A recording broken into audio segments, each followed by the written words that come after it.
ভালোবাসায় ভুলে, মিথ্যে ভালোবাসায় ভুলে আমি তাকে সব শেষ করেছি। একটা গয়নাগাটি বিয়ের আগের কিচ্ছু নাই, মানুষের মেয়ে মানুষের গয়নাগাটিরই তো অনেক শখ থাকে, সেই সব কিচ্ছুর মায়া করিনি, শুধু ও আমার সামনে বেঁচে থাকুক। আল্লাহ আমাকে তার আগে কেন তুলে দিল না? 20 বছর পর আমাকে এই জায়গায় আসতে হলো কেন?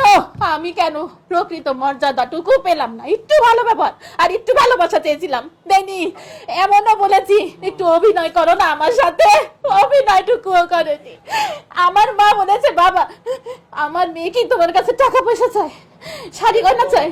করেন 1000 টা পাইবেন মেসেজ, কেন মানে ওর অভাব নাই, ও সব সময় মোবাইলে কারোর সাথে না কারোর সাথে সম্পর্ক আছেই।